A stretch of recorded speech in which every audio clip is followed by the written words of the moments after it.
Hi, my name is Graydon Blair from Utah Biodiesel Supply, and today we're going to look at my 240D Mercedes. We're going to be using this as kind of a test bed to put different products on over the next little while. This car came out of Utah. It's got a undisclosed amount of miles on it, so we don't really know how many. Odometer says 160, but I'm sure it's quite a bit more than that. And we'll be getting it ready to run biodiesel in and doing some upgrades to the vehicle as well. So we'll show you a little bit of a tour of this car. The car itself is a 1980 240D. 240 means 2.4 liter diesel engine. It's got about 67 horsepower, so not very much. I'll kind of give you a little bit of a walk around on this car. Paint on it's pretty good, but it does have a few blemishes. Like I said, it came out of Salt Lake area, Utah. Looks like something fell on the trunk at one time. But it's still not a bad car, and it'll be a lot of fun to work with. The diesel engine runs really well. I'll show you that here. As you can see, the engine looks pretty nice. It's just a good old 4-liter diesel engine, nothing special under the hood. Looks like it's been cared for pretty well. There wasn't any major issues under the hood here. We're going to show you how to do a fuel filter change. Fuel filter on this car. It's got two of them. One of them is right there, and the other one is right there. And first thing we usually do when we get a car is change out the fuel filter, change the oil, and in this case we're probably going to also change the radiator fluid too, because it's pretty nasty looking. But let's start it up and let you hear what it sounds like.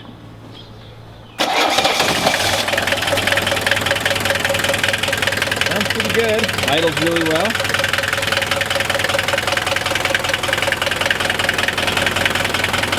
Doesn't produce hardly any smoke at all, even under high idle. You can see, even under heavy throttle, it doesn't smoke a lot.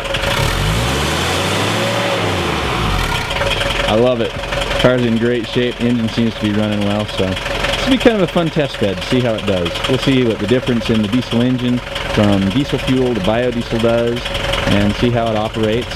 And it'll just be a fun project car for us. These Benzes are pretty straightforward. Nothing really fancy, especially on this one, which was the base model of the car.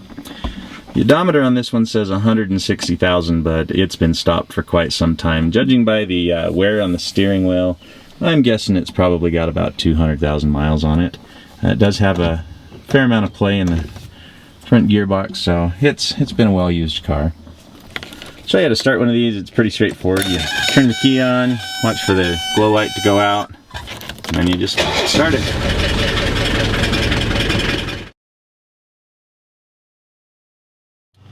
Today I'm going to be changing the primary fuel filter on my Mercedes 240D. It's a pretty simple process. I picked this part up from an online retailer. Flow rate goes from the bottom to the top. Unscrew these screws here, take it out, put it in. So let's get busy. It's nice if you use one of these stubby screwdrivers to get it loose, just because they're easier to get to. Loosen up your brackets. Nothing fancy here. I'm going to loosen this one.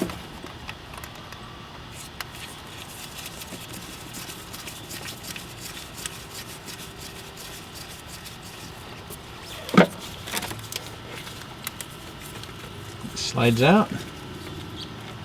And it slides out. Put the new one in.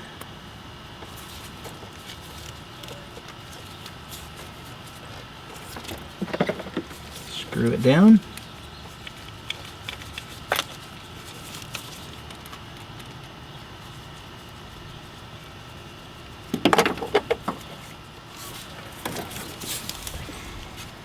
And it'll be good to go.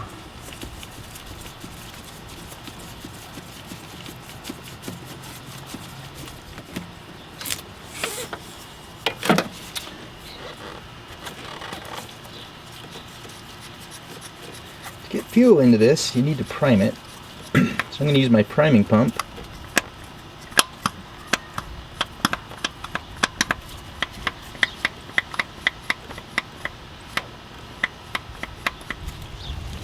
Once primed, you screw your priming pump back down.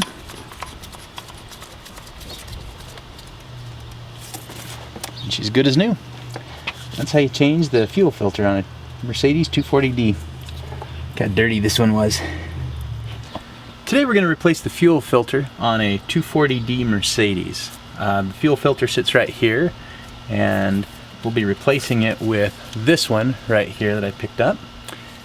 So let's get busy.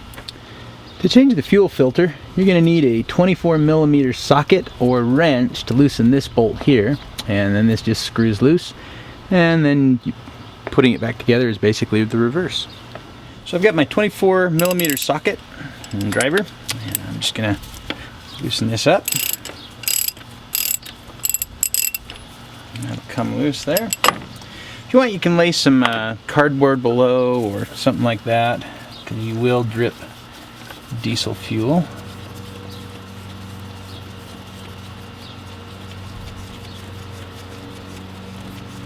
This will come off here. Here's what she looks like. Not too bad.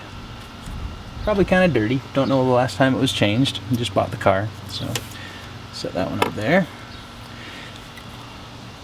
Now for the new one, we're going to need to put some diesel fuel in here, or biodiesel or something. You can even use some kerosene.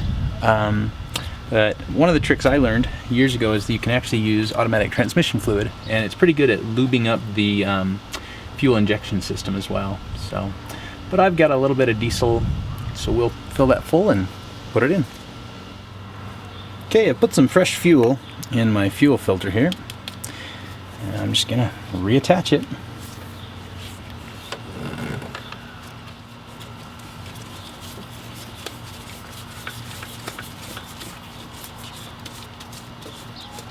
One thing that's important is to make sure you lube that seal before you put it up there. I had quite a bit of fuel on mine, so mine's good and lubed, but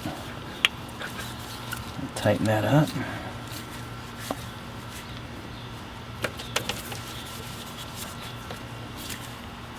One of the reasons you fill this with fuel is if you don't, you're going to get air in your fuel lines, and your car might not start. You might have to bleed everything. So this little amount that I've switched in here, it shouldn't be a problem. Okay, we'll tighten this down.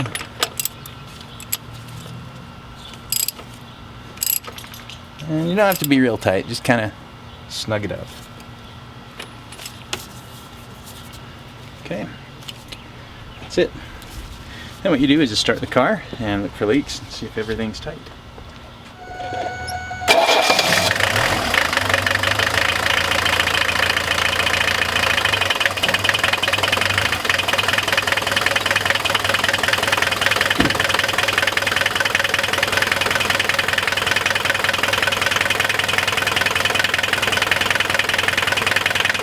Looking good so far.